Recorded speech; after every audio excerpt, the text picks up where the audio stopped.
बिथाङा सोरगोआव थानानै दिनैनि समाव मुलुगाव थांनानै थानाय साफ्रोमबो बर' फिसाखौ गावनि सिनायथि, गावनि थामोनथा, गावनि राव थुनलाइ हारिमु गासैखौबो लानानै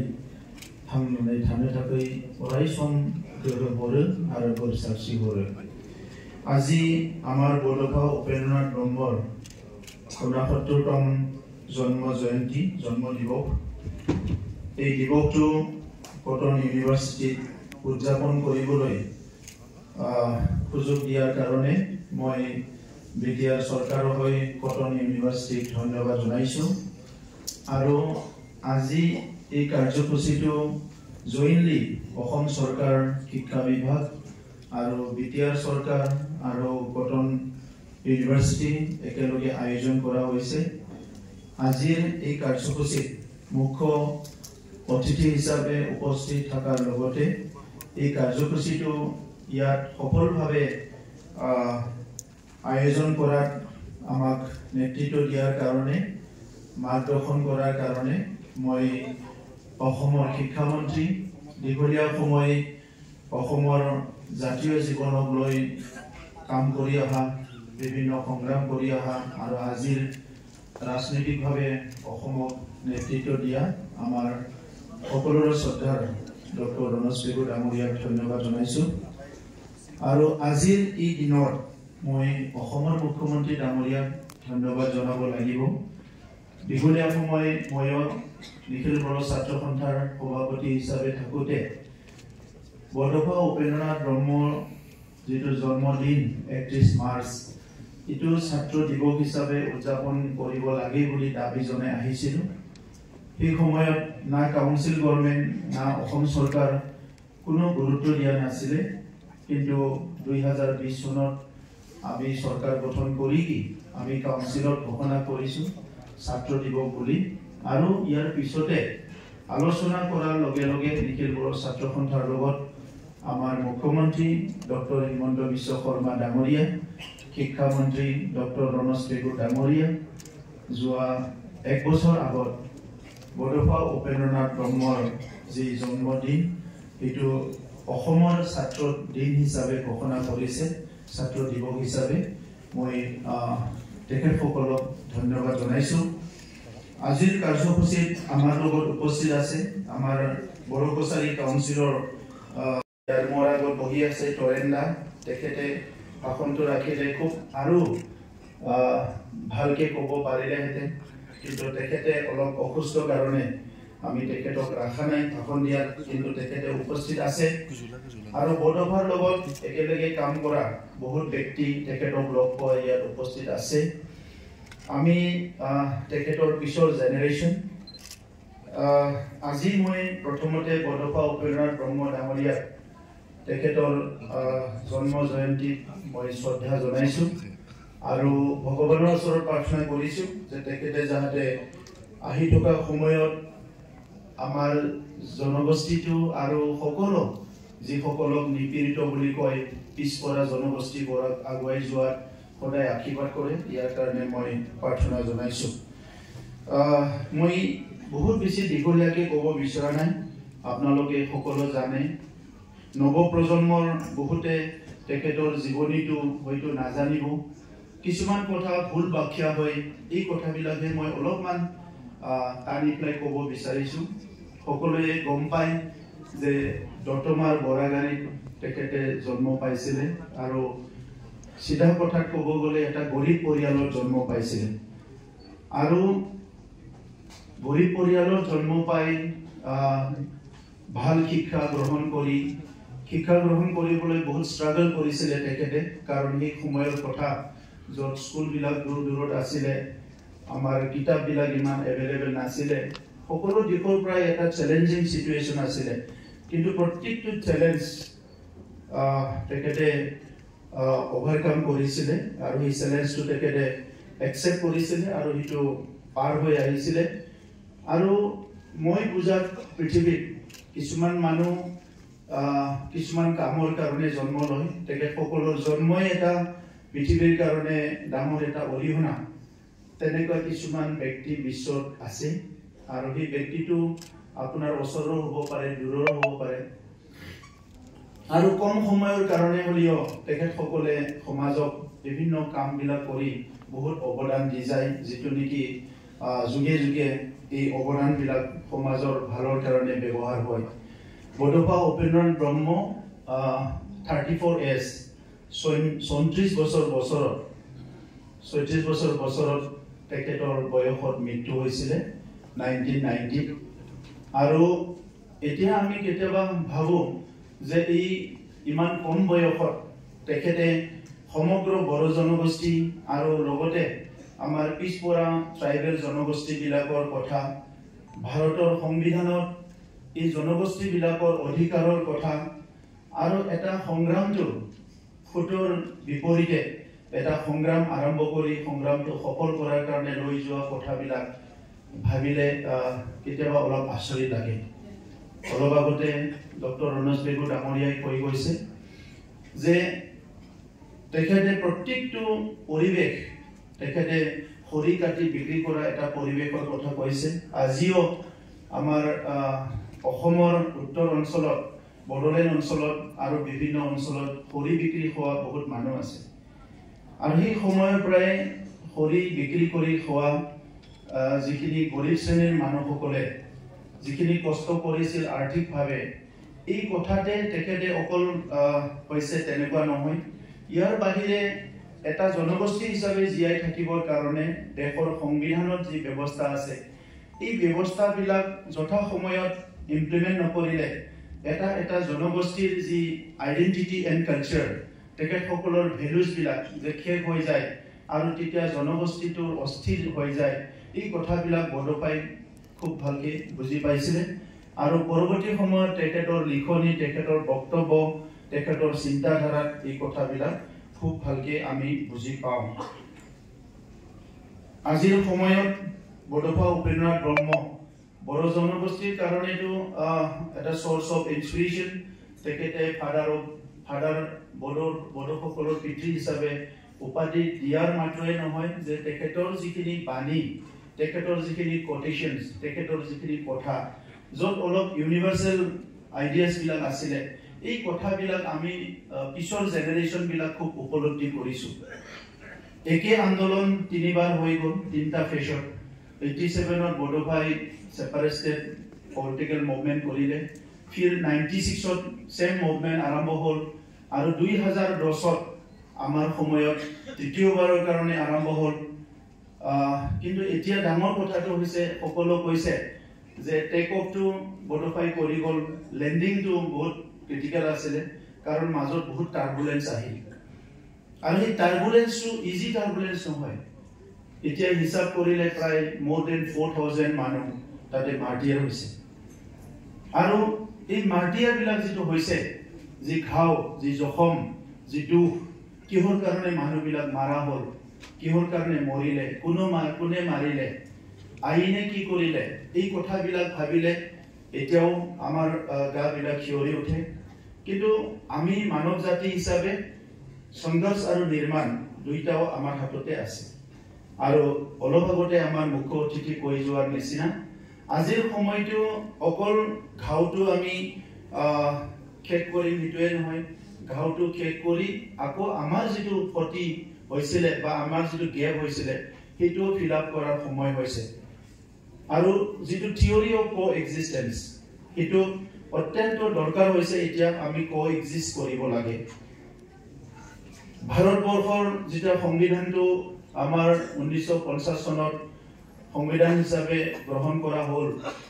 তাৰ পিছত মই আজিৰ সময়ত উপলব্ধি কৰিছোঁ যে আমি ভাৰতবৰ্ষখন বিশ্বৰ ভিতৰত সৰ্ববৃহৎ গণতন্ত্ৰ দেশ বুলি গৌৰৱ কৰোঁ। আৰু হৈও ভাৰতৰ নিচিনা ইমান ছাষ্টেইনেবল ডেমক্ৰেচি আমি ওচৰে পাজৰে দেখা নাই। আমাৰ ওচৰত থকা বা আমাৰ দূৰত থকা বহুত আগশাৰীৰ দেশবিলাকতো সময়ে সময়ে ৰাজনৈতিকভাৱে অস্থিৰ হয়। কিন্তু ভাৰতবৰ্ষ যিমানে নহওক কিয় আজিৰ তাৰিখত খুব সুস্থিৰভাৱে আমাৰ গণতন্ত্ৰখন চলি আছে। আৰু ইয়াৰ মেইন মূল যিটো আমি ধন্যবাদ দিব লাগিব যে আমাৰ সংবিধান ৰচনা কৰা সকলক। আজিৰ সময়ত যেতিয়া জাতি জনগোষ্ঠীৰ কথা ভাবোঁ, সংবিধান ৰচকসকলে যেনেকা কৈ গ'ল সংবিধানত তেনেকা বহুত বিষয় আছে য'ত ৰাইট টু ইকুৱেলিটিৰ কথা আছে আমাৰ সেকুলাৰিজমৰ কথা আছে সব নিজৰ ধৰ্ম ভাষা ভাষী লৈ সবে জীয়াই থাকিব পাৰিব কিন্তু যেতিয়া আমি কমিউনিটিৰ কথা পাতো তাত যিখিনি ব্যৱস্থা থাকিব লাগিছিলে বা যিখিনি সুবিধা পাব লাগিছিলে তাত ক'বাত নহয় ক'বাত আমি অলপমান মিছিং দেখিবলৈ পাওঁ ক'বাত ৰৈ যোৱা যেন দেখিবলৈ পাওঁ আৰু যিটো মানে সাৰ্ভাইভেল অফ দি ফিটেষ্ট যিটো কয় যে সকলো জাতি জনগোষ্ঠীয়ে নিজৰ নিজৰ সাৰ্ভাইভেলৰ কুৱেশ্যনটো লৈ পেলাই যোৱা হাফ সেঞ্চুৰী বা যোৱা সেঞ্চুৰীত সবে ষ্ট্ৰাগল কৰি আছে কাম কৰি আছে নিজৰ নিজৰ জনগোষ্ঠীক লৈ পেলাই কিন্তু দেশখন শাসন কৰে কোনবা জনগোষ্ঠীৰ কোনবা ব্যক্তিয়ে দেশৰ নেতা হৈ পেলাই সো সেই নেতাজন যদি ইনক্লুসিভিটি আৰু একমোডেটিভ নহয় তেতিয়া এনেকা সংঘাতবিলাক হয় আজি অসমত যেটো কথা আমাৰ মুখ্য অতিথি ডাঙৰীয়াই কৈ গ'ল সেই সময়ত নিশ্চয় বহুত তেনেকুৱা কিবা আছিলে য'ত আমি নিজৰ নিজৰ সাৰ্ভাইভেলৰ প্ৰশ্নটো লৈ আমাৰ কো এক্সিষ্ট কৰা মানুহবিলাকৰ কথাটো আমি ক'বাত নহয় ক'বাত পাহৰি গৈছোঁ কিন্তু বেটাৰ লেট দেন নেভাৰ আজিৰ লিডাৰশ্বিপে এই কথাটো গম পাইছে যাৰ কাৰণে দেখিবলৈ পাইছোঁ যে অসম এছেম্বলি আজি কোকৰাঝাৰত অনুষ্ঠিত হৈছে এটো সিম্বলিকে হোক একদিনৰ কাৰণে কিন্তু অসম এছেম্বলি কোকৰাঝাৰত অনুষ্ঠিত হৈছে আজিৰ সময়ত মই সংগ্ৰাম পাৰ্টলৈ বহুত বেছি যাবলৈ বিচৰা নাই কাৰণ সেইটো অলপ পেনিক হয় আৰু এজন যোদ্ধাই জানে যে যুদ্ধ ক্ষেত্ৰত নামি পৰিলে যুদ্ধখন জয় কৰাৰ কাৰণে বহুত কাম কৰিব লগা হয় মই নিজে অস্ত্ৰ ধৰা নাই কিন্তু যোৱা 20 বছৰতকৈ অধিক এজন সংগ্ৰামী হিচাপে নিজকে প্ৰতিষ্ঠা কৰিবলৈ চেষ্টা কৰিছিলোঁ আৰু সংগ্ৰামী এজনৰ চিন্তাধাৰা সংগ্ৰামী এজনৰ গুণ সংগ্ৰামী এজনৰ গোটেই ফিলসফিটো কেনেকৈ হ'ব লাগে এই কথাবিলাক বডফা উপেন্দ্ৰনাথ ব্ৰহ্ম ডাঙৰীয়াৰ পৰা কিছু কথা আমি পৰৱৰ্তী সময়ত শিকিবলৈ পাইছোঁ এটা সংগ্ৰাম গঢ়ি তোলাটো ইমান সহজ নহয় আৰু এই সংগ্ৰামৰ নিজৰ ধাৰা থাকে নিজৰ ফিলসফি থাকে এটা সংগ্ৰামে এটা জনগোষ্ঠীক শেষ কৰি দিব পাৰে এটা সংগ্ৰামে এখন দেশ শেষ কৰি দিব পাৰে কিন্তু এটা সংগ্ৰামে কোনবা এটা জাতি প্ৰতিষ্ঠাও কৰিব পাৰে এটা সংগ্ৰামে কোনবা এখন দেশখন গঢ়িবও পাৰে আৰু আমাৰ চকুতে তেনেকা বহুত দেখিছো সংগ্ৰাম কৰিবলৈ বহুত মানুহ আহে কিন্তু আধা বাটতে এৰি যাব লগা হয় বড়ো মিডিয়াম আৰম্ভ হ'ল এই সময়ত অসমীয়াত পঢ়িছিলে কিতাবা ইংলিছত লিখিছিল আমিও এইটো জেনাৰেশ্যন কিতাবা আমাৰ কিতাপ হঠাৎ বড়ো হয় কিতাবা হঠাৎ ইংলিছ হয় বহুত তেনেকুৱা এটা পৰিৱেশত আমি পঢ়ি আহিছিল কিন্তু আহি আজি এটা ষ্টেবল হৈ গ'ল বড়ো ভাষা ইউনিভাৰ্চিটিটো পঢ়িলে বড়ো লিখি সাহিত্য একাডেমিও পালে বহুতখিনি এটা লেভেলত আহি গ'ল গতিকে আজিৰ সময়ত যে বড়োভাৰ যিটো নেশ্যনেলিজম যিটো স্পিৰিট পিছৰ সময়ত বহুতে ভুল বাক্যও কৰিলে এই কথাবিলাক অলপ আমি স্পষ্ট হ'ব লাগিব কাৰণ এজন ভিজনাৰী লিডাৰ এজন মহামানৱ যেতিয়া পৃথিৱীত আহে তেখেতৰ কিছুমান কথাবিলাক আজি মহাত্মা গান্ধীৰ কিছুমান নেগেটিভ কথাবিলাক ওলাই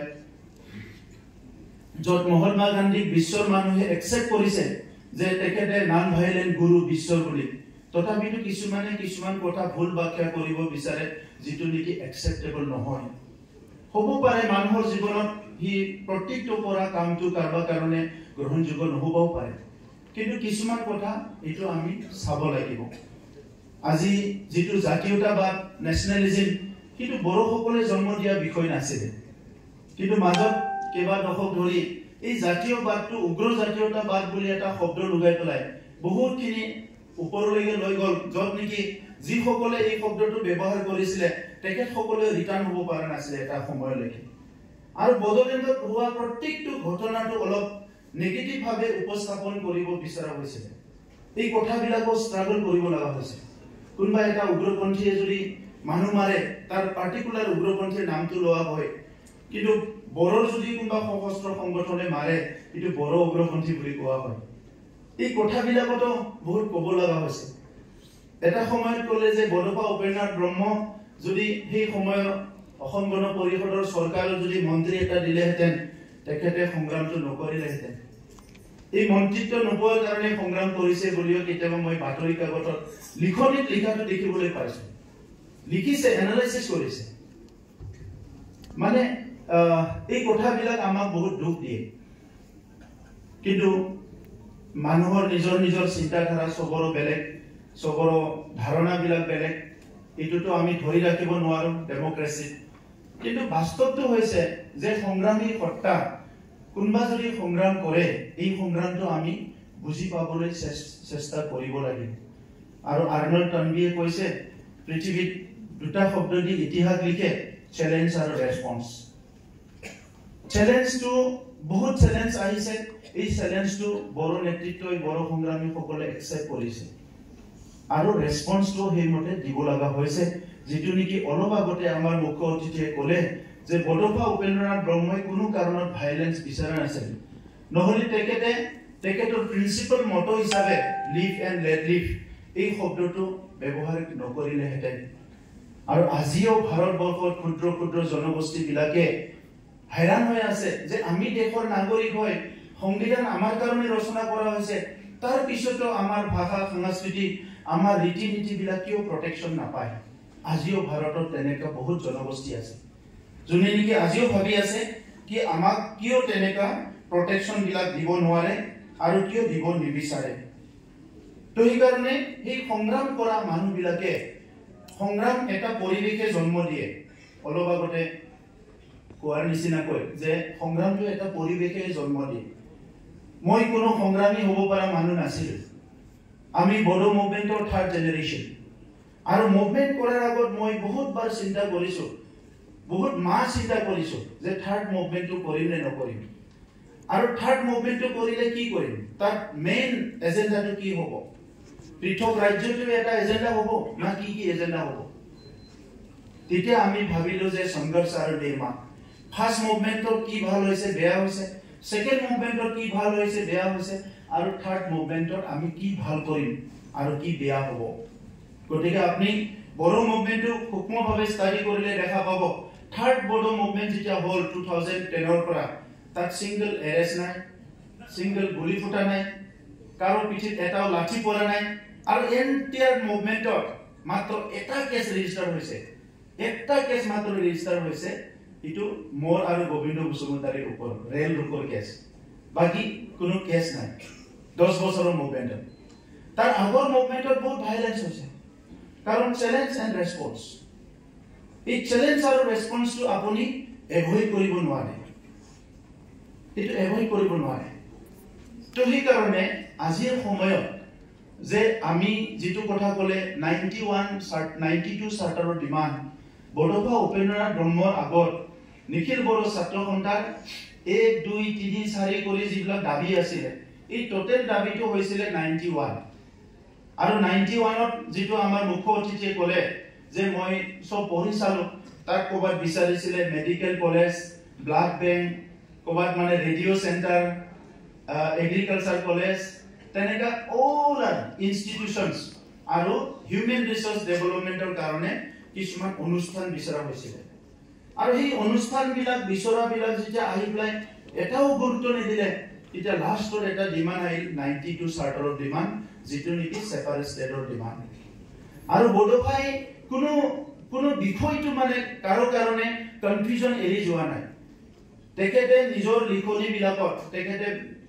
যা নিউজ লেটাৰ এডিটিং কৰিছিলে বহুত লিখিছিলে আৰু তাত ওয়াইজ সেপাৰেট ষ্টেট ইটো লজিক্যালি তেখেতে কৈছে প্ৰত্যেকটো কথাটো তেখেতে লজিক্যালি ধুনিয়াকে তেখেতৰ যুক্তিটো দি প্লাই সেই সময়ৰ পৰিৱেশটো লৈ প্লাই এটাৰ পিছত এটা কুৱেশ্যন আৰু এনসাৰ তেখেতে নিজে কুৱেশ্যনটো লিখিছে নিজে এনসাৰটো লিখিছে খুব সুন্দৰকৈ বনাই থৈ গৈছে পিছত কোনোবা যদি কাম কৰে আমাৰ গান্ধীজি 1948ত তেখেতক মাৰিলে 30 জানুৱাৰী এই সময়ৰ আগত নয়া তালিম বুলি এটা কিতাপ গান্ধীজিয়ে লিখিছে তাত ভাৰতবৰ্ষৰ শিক্ষাৰ পৰা অৰ্থনীতিৰ পৰা সব কথা নয়া তালিমত গান্ধীজিয়ে লিখিছে বড়োফাৰৰ তেনেকুৱা বহুত বিষয়ৰ ওপৰত তেখেতে খুব বিতংভাৱে লিখি থৈ গৈছে য'ত নেকি এটাৰ পিছত আনটো বিষয়বিলাক সব ক্লিয়াৰ আছে গতিকে আপুনি চাব যে আজি যেটো চুক্তি হৈছে তাৰ আগত যদি চুক্তি হৈছে তাত এই ইনষ্টিটিউচনৰ বিলাক কথাবিলাক লিখা আছে আজি আমাৰ শিক্ষামন্ত্ৰী ডাঙৰীয়াই কৈছে যে উত্তৰ অঞ্চলত বহুতখিনি অনুষ্ঠান হৈ গ'ল এই এটা ডেৰটামান দশকতে এইখিনি হৈ গ'ল ইয়াৰ আগত কোকৰাঝাৰৰ পৰা ধেমাজিলৈকে চালে কোনো অনুষ্ঠানেই নাছিলে হায়াৰ এডুকেশ্যন অনুষ্ঠান কোনো প্ৰফেচনেল ইনষ্টিটিউচন এখন নাছিলে গতিকে আজি তাৰিখত ভাবিলে মানে খুব আচৰিত লাগে ইমান বৃহত্তৰ অঞ্চল এটা য'ত লাখ লাখ জনসাধাৰণ থাকে এই জনসাধাৰণক শিক্ষা দীক্ষা মানে দিশত আগুৱাই নিবৰ কাৰণে কিয় এটা চিন্তা কৰা সেই সময়ত হোৱা নাছিল কেনেকৈ এই অঞ্চলটো নেগলেক্টেড কৰি ৰাখিছিলে এই কথাবিলাক অনুভৱ হয় কিন্তু আজি লাহে লাহে লাহে গৈ এই গোটেই বিষয়বিলাক খুব গুৰুত্বকাৰে সহকাৰে লোৱা হৈছে আৰু এই কাৰণে এটাৰ পিছত আনটো আজি সমাধান হৈছে বড়োভাষা উপেন্দ্ৰনাথ ব্ৰহ্মৰ যিটো লিড এণ্ড লেট লিভ জীয়াই থাক আৰু জীয়াই থাকিবলৈ দিয়া যিটো কথা এই কথাটো খুব মানে ৰিলেভেণ্ট হয় এনি টাইম ৰিলেভেণ্ট আজি বড়োলেণ্ডত আমি দেখিছোঁ বড়ো সংগ্ৰামৰ নামত যিখিনি ঘটনা পৰিঘটনাবিলাক হৈ গ'ল তাক কিছুমান মানুহে ইনষ্টিগেট কৰে মাজত বড়ো অনাবড়ো হ'ল বিভিন্ন অঞ্চলত এই কথাবিলাক হোৱা নাই কিন্তু বড়োলেণ্ডত বড়ো অনাবড়ো হ'ল বড়ো অনাবড়ো কাৰ কাৰণে হ'ল কিহৰ কাৰণে হ'ল এই কথাবিলাক যিটো পোষ্ট মুভমেণ্ট ৰিকনচিলিয়েশ্যন হ'ব লাগে ইয়াৰ কাৰণে বহুতে কাম নকৰে মই কনফ্লিক্ট জনৰ কথাবিলাক অলপ বেছিকে অলপমান চাই থাকো হিচাপে যিটো দেখিলো কনফ্লিক্ট হোৱা সময়ত কিবা এটা ঘটনা হোৱা সময়ত টিভি চেনেলৰ পৰা আদি কৰি বাতৰি কাকতৰ পৰা আদি কৰি বহুত মানুহ ওলাই আহে যে এইটো হ'ব লাগে এইটো হ'ব লাগে এইটো হ'ব লাগে এইটো হয় কিন্তু পোষ্ট কনফ্লিক্ট এই যিটো ক'লে ঘাওটো মলম লগাবৰ কাৰণে ঘাওটো শেষ কৰিবৰ কাৰণে কোনো নাহে পিছত গৈ পেলাই আকৌ কনফ্লিক্টটো আৰম্ভ হয় গতিকে আজিৰ সময়ত যিটো দেখিছোঁ কিছুমান কথাবিলাক আমি আজিৰ তাৰিখতো গুৰুত্ব দিব লগা হৈছে আৰু সংঘৰ্ষ আৰু নিৰ্মাণ এই কথাটো লৈ পেলাই আজিৰ সময়ত ইনক্লুচিভ যিটো কথা আজি আমি পাতো যে বড়োৰ কাৰণে এইটো কৰিছোঁ কাৰ্বিৰ কাৰণে ডিমাছাৰ কাৰণে এই কথাখিনি যদি আমাৰ লিডাৰশ্বিপে খুব গুৰুত্ব সহকাৰে লোৱা হয় মই ভাবোঁ কোনো সংগ্ৰাম নকৰে কোনো সংগ্ৰামৰ নামত ডিষ্ট্ৰাকশ্যন নহয় কোনো সংগ্ৰামৰ নামত ভাইলেন্স নহয় আৰু সংবিধানত এই ব্যৱস্থাখিনি আছে কিন্তু যিহেতু আমি এটা এটা কমিউনিটি ৰিপ্ৰেজেণ্ট কৰোঁ লিডাৰশ্বিপত অহা মানুহবিলাকো কেতিয়াবা মানে এই যে আমি মানুহ হিচাপে বা আমি মানে কি কয় এটা এটা স্পেচিছ হিচাপে নিজৰ লাইনত যিহেতু চিন্তা কৰোঁ এই লাইনত যিটো ইনক্লুচিভিটি চিন্তা কৰাটো ক'ৰবাত নহয় ক'ৰবাত ৰৈ যায় আৰু সেইকাৰণে আজি লাহে লাহেকৈ ভাৰতবৰ্ষত এই সংগ্ৰামবিলাক কমি অহাটো দেখিছোঁ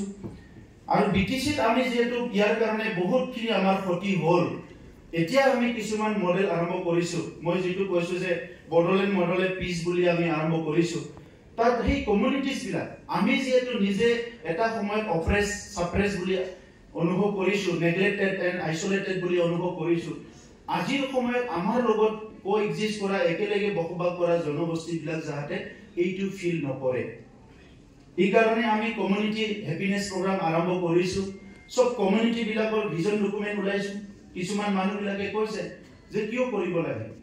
মোক নিজৰ মানুহবিলাকো কৈছে যে এইটো বড়োলেণ্ডটো আমি আন্দোলন কৰি আনিলোঁ সকলো জনগোষ্ঠীৰ কাৰণে ভিজন ডকুমেণ্ট বনাইছে এইটো কিয় বনাইছে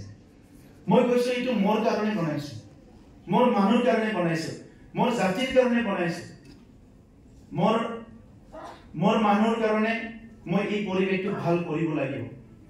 আৰু পৰিৱেশটো ভাল কেতিয়া থাকিব যেতিয়া সকলো দুবেলা দুমুঠি ভালকে খাব পাব যেতিয়া সকলোৰে ভাষা সংস্কৃতি নিজৰ নিজৰ ৰীতি নীতিবিলাক পৰস্পৰক সন্মান কৰিব আৰু এই পৰিৱেশটো আমি গঢ়িব লাগিব এইটো এনে হৈ নুঠে আৰু সেইকাৰণে আজি ভিজন ডকুমেণ্ট বনোৱাৰ লগতে সকলো জনগোষ্ঠীৰ কাৰণে আমি কমিউনিটি ফাণ্ডিং কৰিবলৈ গৈ আছোঁ কিহৰ কাৰণে ৰাস্তা ঘাট দলং স্কুল ইউনিভাৰ্চিটি চৰকাৰে বনাই থাকিব কিন্তু সেই জনগোষ্ঠীৰ কিবা এটা সাহিত্য পুথি ছপাব লাগে ইয়াৰ কাৰণে পইচা নাই আমাৰ তাত এনেকুৱা ক্ষুদ্ৰ জনগোষ্ঠী আছে নিজৰ ইমান বছৰ হ'ল জনগোষ্ঠীটো সৰু এটা কাম কৰি ল'ব পৰা নাই নিজৰ সাহিত্য সভাৰ সৰু এটা অফিচ বনাই ল'ব পৰা নাই নিজৰ জনগোষ্ঠীৰ কালচাৰেল চেণ্টাৰ এটা বনাই ল'ব পৰা নাই এই জনগোষ্ঠীবিলাকক সব এনালাইচিছ কৰি আমি দেখিছোঁ আৰু সেই জনগোষ্ঠীবিলাক যিমান খালেও ল'লেও এনি টাইম এটা ডিপ্ৰেশ্যনত থাকে এটা দুখত থাকে যে আমাক কোনে চাব কাৰণ সৰকাৰি ব্যবস্থা তেনেকুৱা নাই WCD ডিপাৰ্টমেন্ট হৈছে এটা সোশ্যাল ওয়েলফেয়াৰ ডিপাৰ্টমেন্ট আগতো এই ডিপাৰ্টমেন্টটো গুৰুত্বই নাছিল এতিয়াও সোশ্যাল ডিপাৰ্টমেন্টটো সোশ্যাল ওয়েলফেয়াৰটো আমাৰ ডিজেবল সকলৰ কাৰণে চিলড্ৰেনৰ সকলৰ কাৰণে প্ৰেগনেন্ট ওমেনৰ কাৰণে নিউট্ৰিশনৰ কাৰণে হিবিলাক চাই কিন্তু language culture community happiness community যেটো এসপিৰেশনস হিটো চাবৰ কাৰণে আমাৰ তাত কোনো ব্যৱস্থা নাই যদি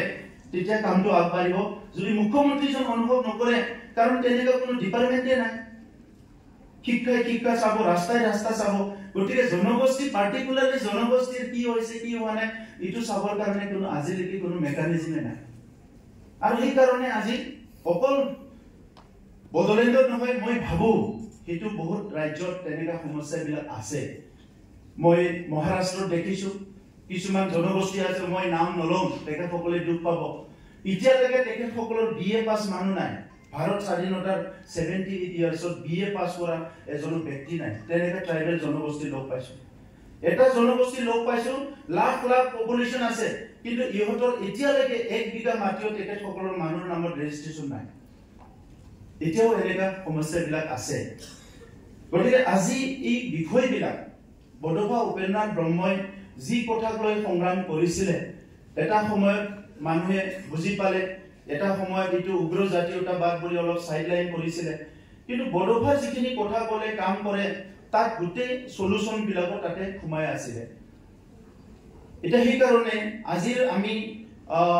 এই জনগোষ্ঠী বিলাকক এটলিষ্ট কাউন্সিল এৰিয়াত আমি ঠিক কৰিছো প্ৰত্যেকটো জনগোষ্ঠীক এইবাৰ ল্যাঙ্গুৱেজ কালচাৰৰ আমি মিউজিয়াম বনাই দিব বিচাৰিছো 20 লাখ টকা দি যিমান জনগোষ্ঠী আছে বডোলেণ্ডত যাতে অনাগত দিনত তেখেতে ফিল নকৰে যে আমাক ইয়াত ডিসক্ৰিমিনেট কৰিছে ডিফাইড কৰিছে সাপ্ৰেস কৰিছে যাতে কোনো ফিল নকৰে আজি বডোফাৰ যিখিনি কথা আছিল এই কথাৰ ভিতৰতে এই কথাবিলাক লুকাই আছিল এই কথাৰ ভিতৰতে এইখিনি গুটেই মানে এজেন্ডাটো লুকাই আছিল যে যত তেখেতে কৈছিল যে আমিও ভালকে জীয়াই থাকিব লাগে আমাৰ লগত থকা জনগোষ্ঠী বিলাকক আমি একেলগে আগুৱাই নিব লাগিব সব জনগোষ্ঠীৰ কাৰণে শিক্ষাৰ কাৰণে কিছুমান আঁচনি বনোৱা হৈছে বডোফা লাইভলিহুড মিশন বনোৱা হৈছে যত আমি সকলো জনগোষ্ঠী দৰিদ্ৰ শ্ৰেণীৰ মানুহৰ কাৰণে লাইভলিহুড মিশনৰ দ্বাৰা তেখেতসকলক আৰ্থিক সাপোৰ্ট দিয়াৰ কাৰণে কাম আৰম্ভ কৰিছো আজি বডোফাৰ এই 69তম জন্ম জয়ন্তীত মই যেটো UNB ট্ৰাষ্ট তেখেতসকলক ধন্যবাদ দিব লাগিব যে এটা ডাঙৰ কাম কৰিছে তেখেতসকলে বডোফাৰ নামত যেটো সোলজাৰ অফ হিউম্যানিটি এৱাৰ্ড দিছে তাত বহুতখিনি মানুহক ইতিমধ্যে এৱাৰ্ড দিয়া হ'ল আৰু তাত ভাৰতৰ বহুতখিনি আগশাৰীৰ intellectual think tank piece maker বিভিন্ন ফিল্ডৰ লিডাৰ তেখেতসকলক এৱাৰ্ড দিয়া হৈছে সোলজাৰ অফ হিউম্যানিটি এৱাৰ্ড যত মহাশ্বেতী দেৱীৰ নিচিনা আমাৰ ডক্টৰ মামুনি ৰিচম গোস্বামী বাইদেউৰ নিচিনা নিকুটু ইলাৰৰ নিচিনা বহুতখিনি ব্যক্তিক বডোফা সোলজাৰ অফ হিউম্যানিটি এৱাৰ্ড দিয়া হৈছে আৰু সিন্স বিগিনিং মানে ইনসেপশন ইয়াত এজন ব্যক্তিক মই ধন্যবাদ দিব লাগিব বহুতে আজি যেহেতু ইয়াত নাই এই তেখেত হৈ ডক্টৰ আমাৰ সমুদ্ৰগুপ্ত কেশৱ ডাঙৰীয়া তেখেতে UNB ট্ৰাষ্টৰ লগত একদম বিগিনিংৰ পৰা যেতিয়া মানে বহুত মানুহে মানে উলাই অহা নাছিল সেই সময়ৰ পৰাই তেখেতে এই প্ৰগ্ৰামৰ লগত জড়িত হৈ আছে UNB ট্ৰাষ্টক ধন্যবাদ দিব লাগিব তেখেতসকলে লগ লাগি যেটো বড়ো মিডিয়াম স্কুল আৰম্ভ কৰিছিল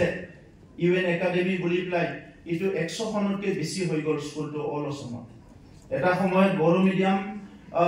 বহুত এটা চ্যালেঞ্জ ফেস কৰিছিল টিচাৰ নাই কিতাপ নাই বহুত বেয়া অৱস্থা বড়ো সাহিত্য সভা নিখিল ভাৰত ছাত্ৰ সন্থা সংগ্ৰাম কৰি আছিল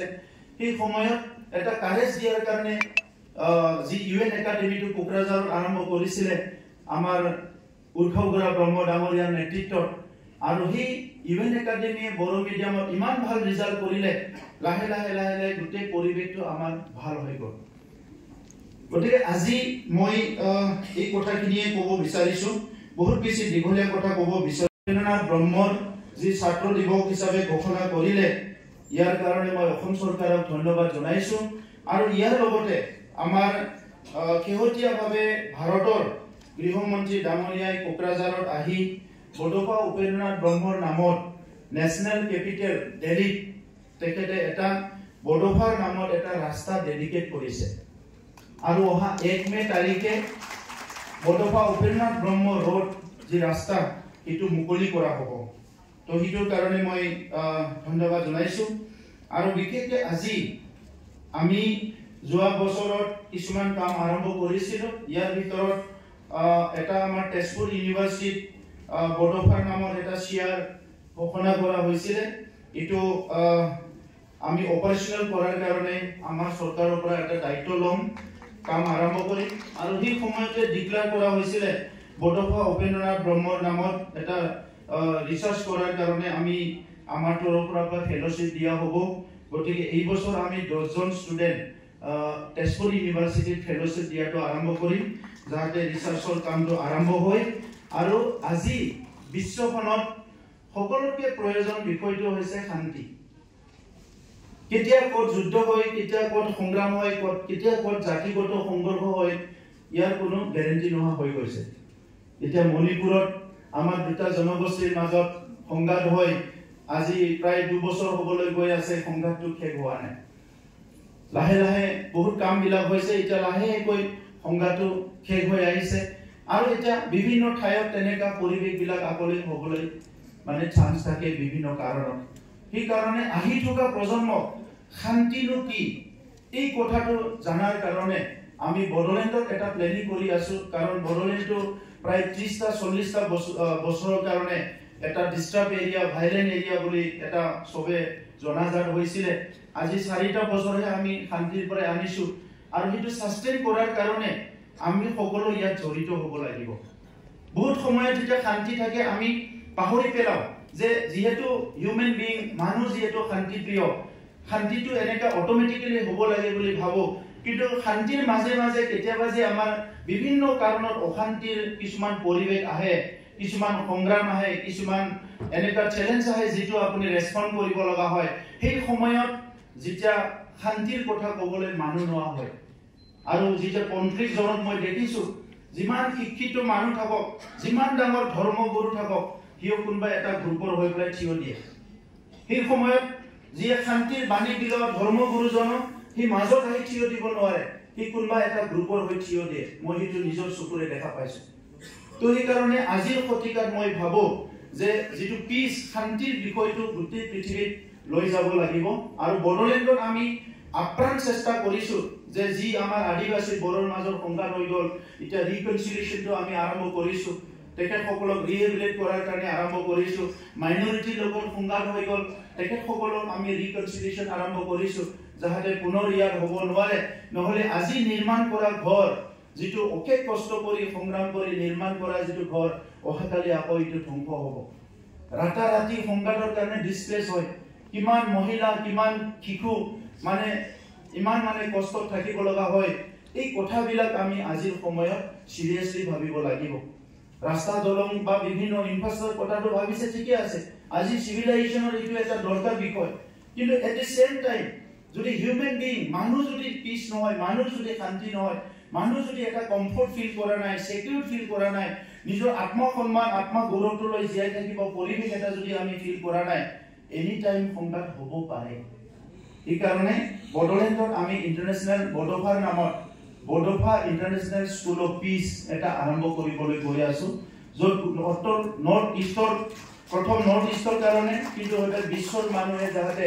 যেনেকৈ বেলেগ বেলেগ আমাৰ মাৰ্টিন লুথাৰ কিঙৰ নামত আমেৰিকাত আছে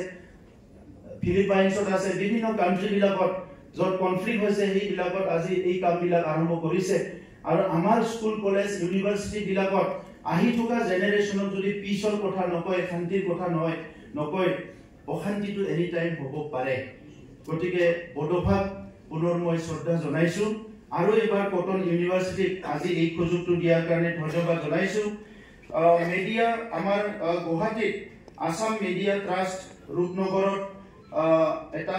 বডোফা ভৱন তেখেতসকলে ৰিনোভেশন কৰাৰ কথা কৈছে তাত ষ্টেচু আছে আমি বিটিআৰ চৰকাৰৰ পৰা এই ৰিনোভেশনটো কৰি দিয়া হ'ব আৰু ষ্টেচুটো যাতে ভালকে ৰাখে ইয়াৰ কাৰণে প্ৰত্যেক বছৰত এটা সৰু এটা ফান্ড আমি তেখেতসকলক দিম যাতে তেখেতসকলে এই বডোফাৰ ষ্টেচুটো মেইনটেইন কৰি ৰাখিব পাৰে বহুত বহুত ধন্যবাদ